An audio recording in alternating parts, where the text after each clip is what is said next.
We will do some stuff before I leave to vacation, because I have some orders on my Ko-fi page, which is, by the way, a page where you can order coaching by me. And yesterday I got pretty interesting commission, so we're gonna take a look at that.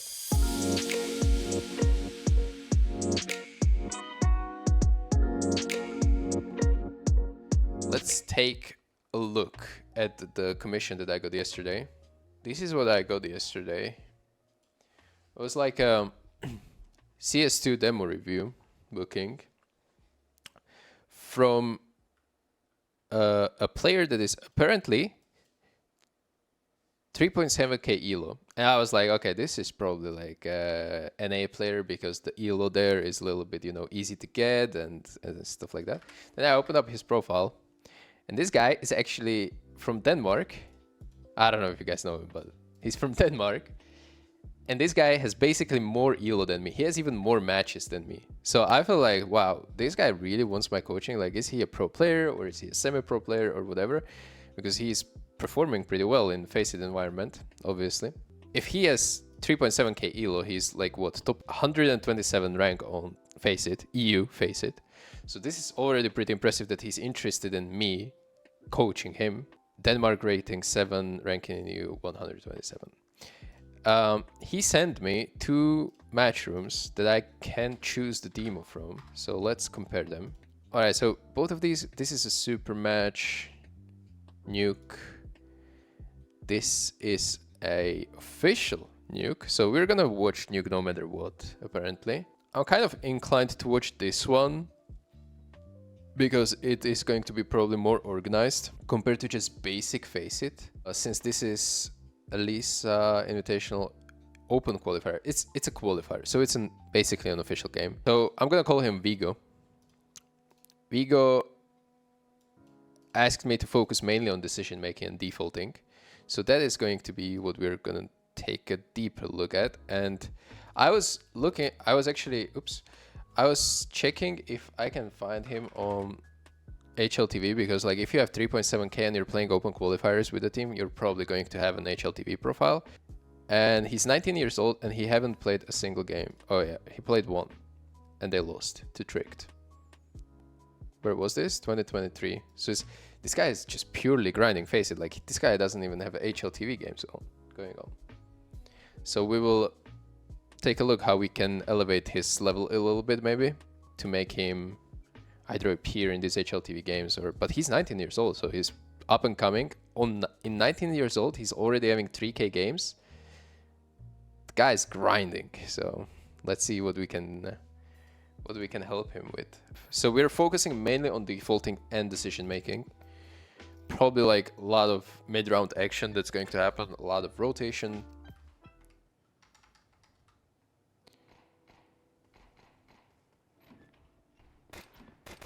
Okay, we're getting blocked.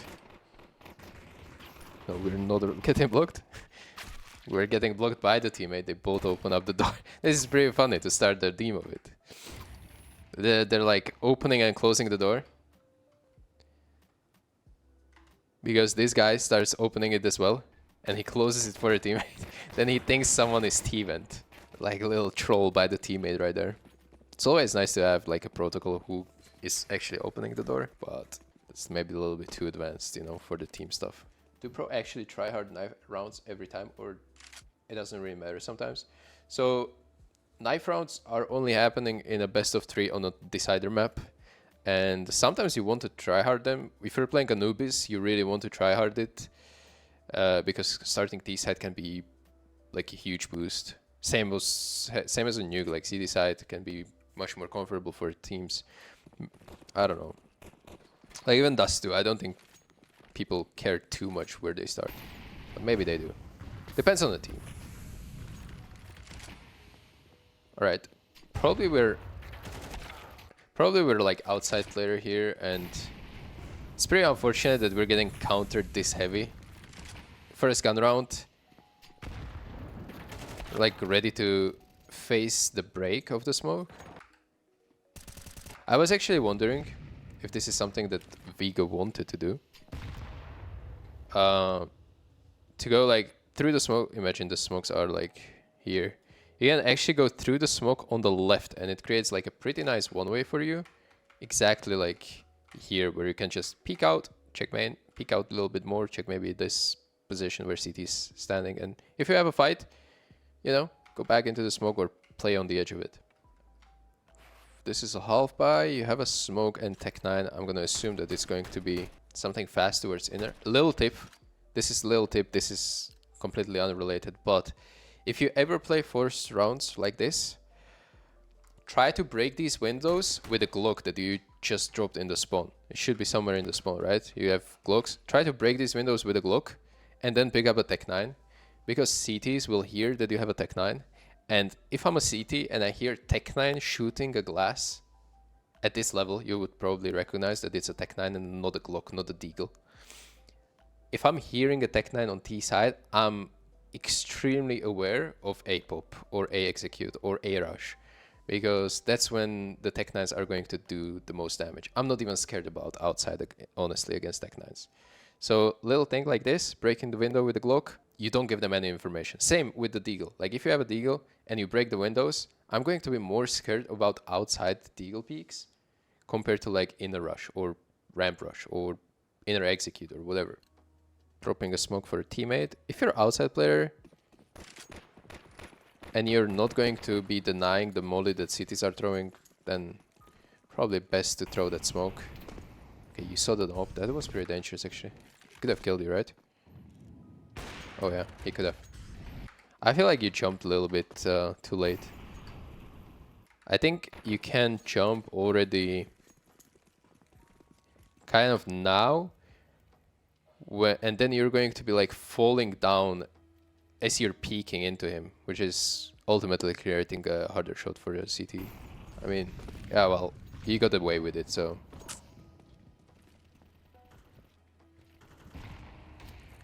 Oh my god, he got away with another one.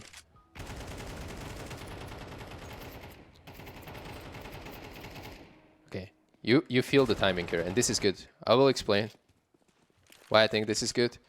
Because you can see that CTs broke the smokes already. Well, this is going to be first break, which you survive. This is going to be second break, which your teammate don't survive. So you know about the position of one guy, and then roughly somewhere here about the other guy that is breaking these smokes.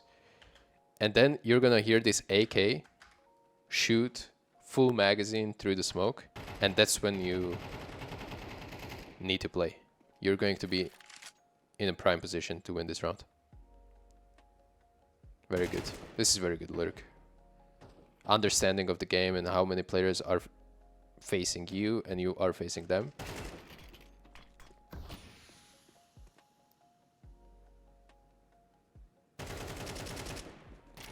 Okay, disengage here. This should be a extremely dangerous round for CTs. I'm gonna be surprised if you don't win this one. Ignoring the guy under ladder. Oh my god, you did not spot him? You probably spotted him on the radar, but I'm not sure if you know, but I'll try to slow it down. Yeah, there he is. There is the little CT head.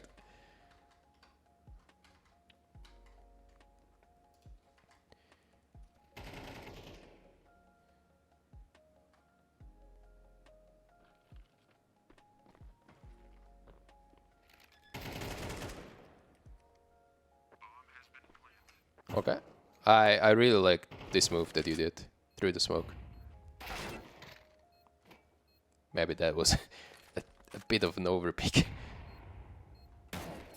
And yeah, I spoke too soon. I mean, playing Afterplant from Heaven is going to be mostly like a free win for you if you stay up and don't peek. Maybe you can trade your teammate, but you should never look for a first contact there. Okay, failed molly. Are we gonna use that? Aggressive smoke from CTs, and you're already tagged up. You are stubborn about these walks through the smoke. Okay, this is interesting. Did you hear him?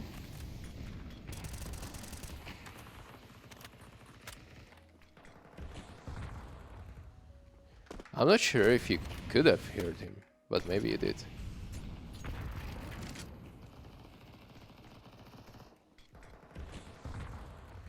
Like, if you heard him going away into the secret, then again, like, great gap finding or whatever you want to call it. Like, this is really good understanding of what is happening outside. But if you did not hear him, I feel like this is too huge risk. That's... yeah, okay, you clearly heard him. Like, you're zoned in on him pretty much after the kills. So this was, again, a really good play. You basically won a round. Last time you won a round with a double entry. Kind of threw it away in a 1v2 in the end. But right now you, again, like, opened up rounds so well.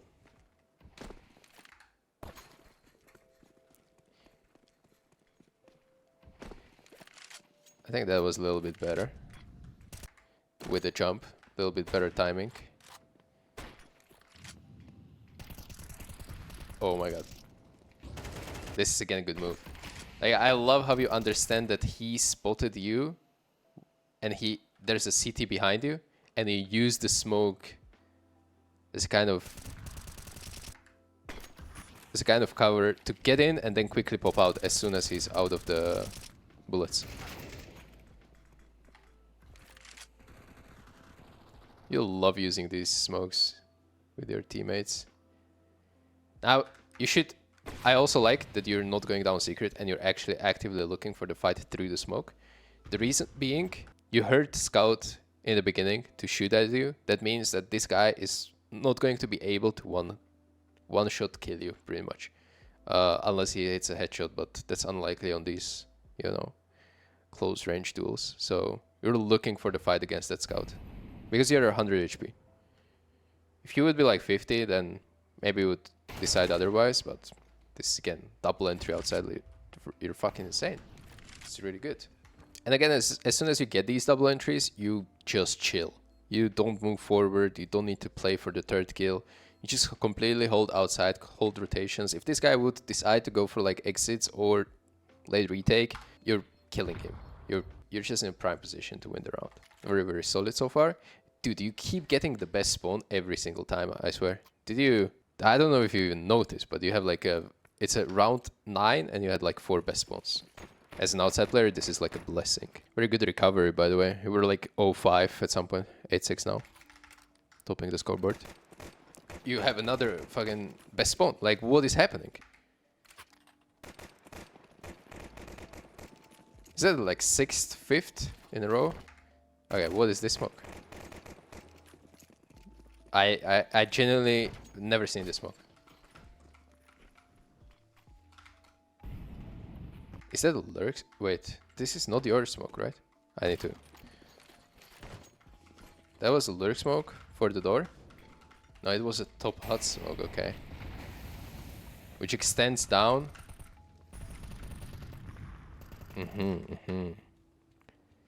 Seems like you wanted to use it.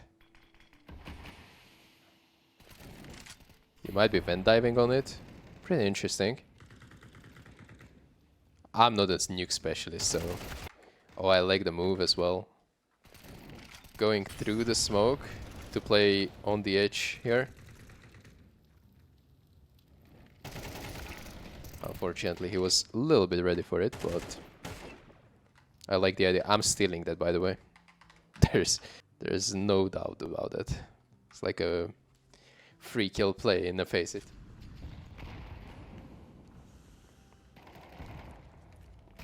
Did you fail the smoke now? It feels like... I'm not sure if you failed it then or you failed it now.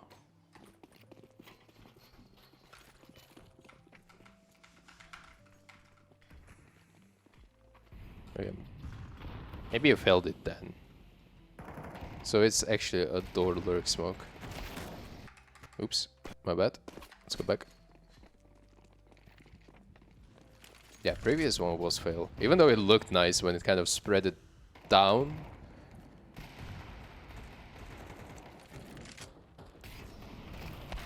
It feels like you wanted to do exactly the same play, by the way. You threw a molly for yourself, you have the smoke there. But I like the play.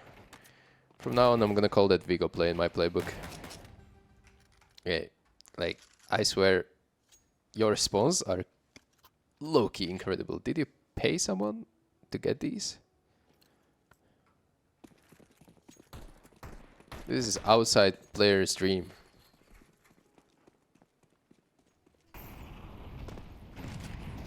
Okay, we know with the jump check that no one is close outside. There's no smoke wall and you walk through that like that?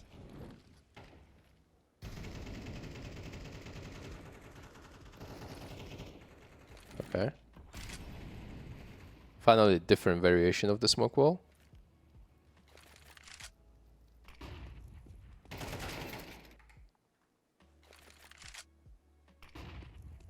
I'm gonna be honest, I feel like this is the flash that you can actually peek with, by the way.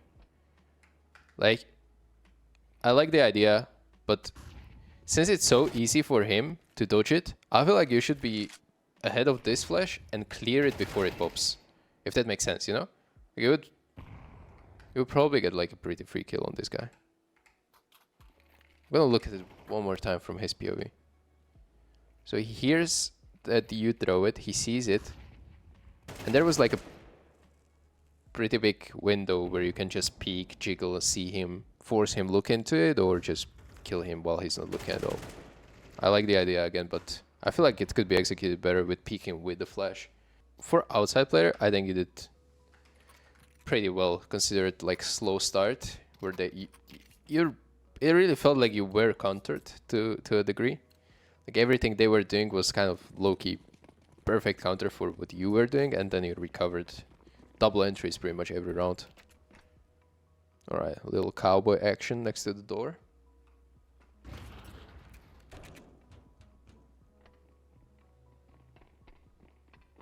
Oh my god. Wait. That was a little bit wild to...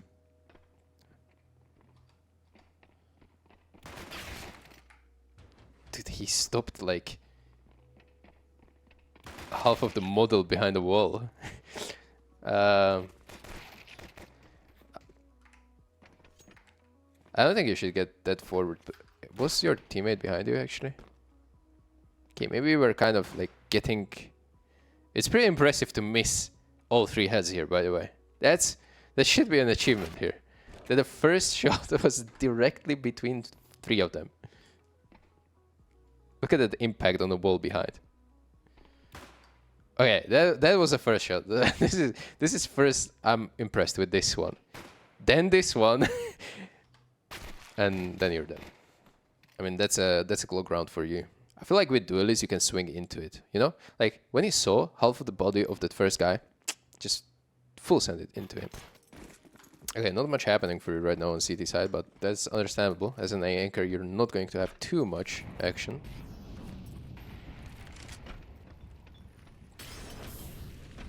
Ooh, this was dangerous. This was dangerous.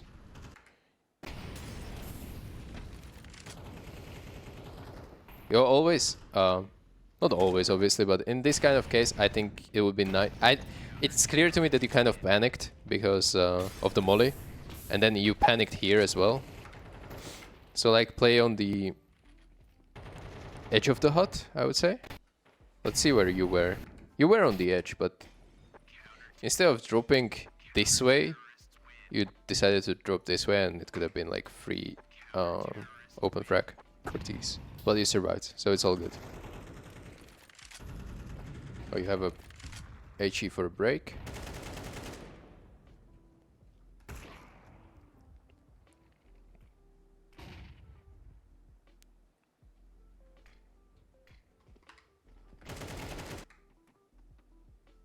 Good timing on the door guy.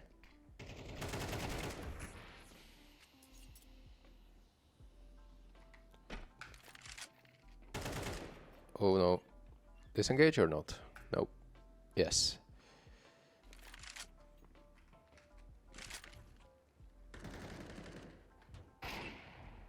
What?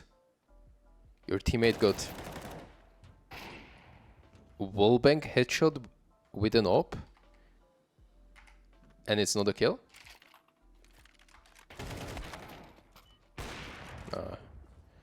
pretty pretty wild.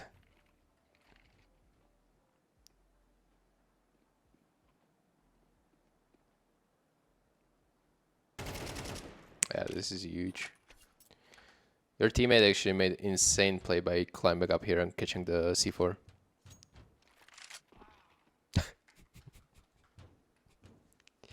Speedy, bro. This guy must be like, wait a second. What just happened? He just disconnected as well. Oh my god. Viggo, I hope you win this. Oh, okay. That was very impressive clutch. Speedy is back. Speedy is back. Okay, we have a smoke. We have full control of outside.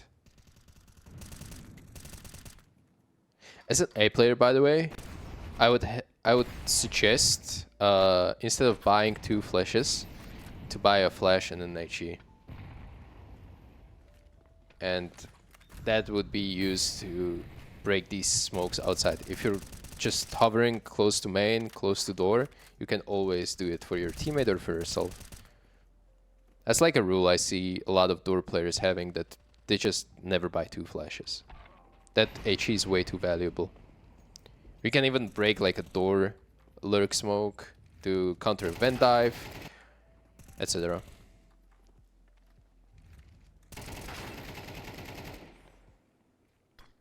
Okay, in 4v4 you decide to fade a smoke in door. Let me try to understand why you did it. Because you have full control of outside now. No, not anymore. Okay. Op died.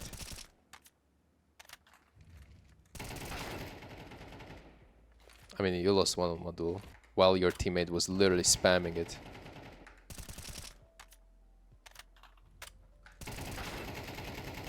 Yeah, I don't know enough to come come to a conclusion on this play. Obviously now that you died, I'm like, I don't like it. But in the moment, I think it's fine to do, because your teammate was really spamming and he was helping you, just didn't trade you, and you kind of whiffed 50-50 duel. He hit you in the head and you didn't hit him, so he had AK. Okay, finally we have something different from you. Starting from main or outside setup.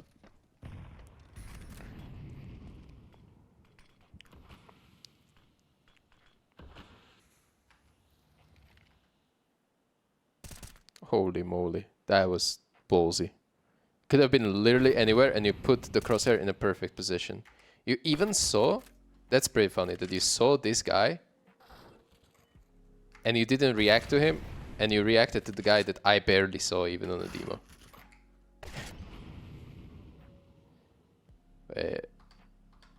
Okay, maybe you saw that guy first that you shot, so it's just a little bit, there's one guy here, and you react to the harder kill. But that's pretty good. But they understand clearly where you are.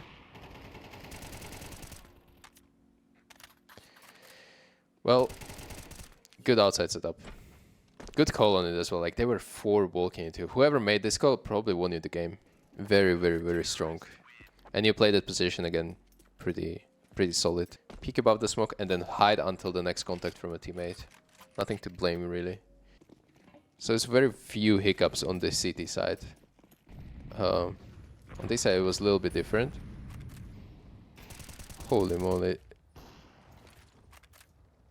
We're overstaying here. I don't like this at all. I don't like that you overstay here. You should be happy with getting that 1 frag. That was, in my opinion, this was like over the top. Like, you got spotted. Okay, let your teammates be in the setup, but you really need to get away. You should have died there. You should have died here. There was just 2 whiffs, kind of made you get that 1 kill. But overall, successfully, you got 1 for 1. You shouldn't look at this round as a success, honestly, because I think the decision was poor, or like the judgment for staying there after being spotted by an op.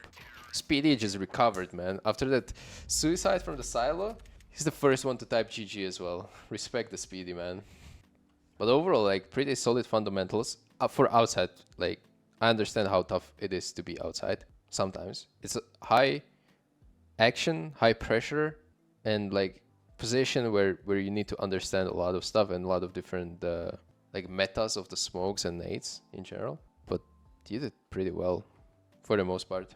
Beginning was rough, but I clearly see why you are having like pretty good time on Face It. Like you have a lot of ELO, you play a lot, and you're using a lot of gaps. Even in this open qualifier on this side, you are basically abusing rotation on Nuke, which is something you want to do especially on Nuke, but on Face It, it's going to win you so fucking much. Like, you are going to not only outplay them and win the round because of it, but you're also going to like kind of tilt the opponents because they rely on something that their teammate is doing, and you find the gap, and then you're going to basically start the blame game in their team by finding these gaps. On this side, you did really, really well. Every step that you heard outside, you kind of started puzzling the pieces together where the opponents are. Sometimes you heard the scout shooting and you instantly took that duel. That was a good decision. Whenever they had pistols and you were abusing walking through the smokes, you did not go through them anymore because there could be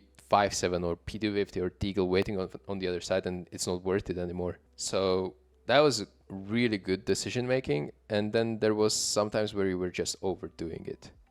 And a little bit of like team play mistakes more on CD side, I would say, because you had suddenly a teammate that you have to pair yourself with on A side.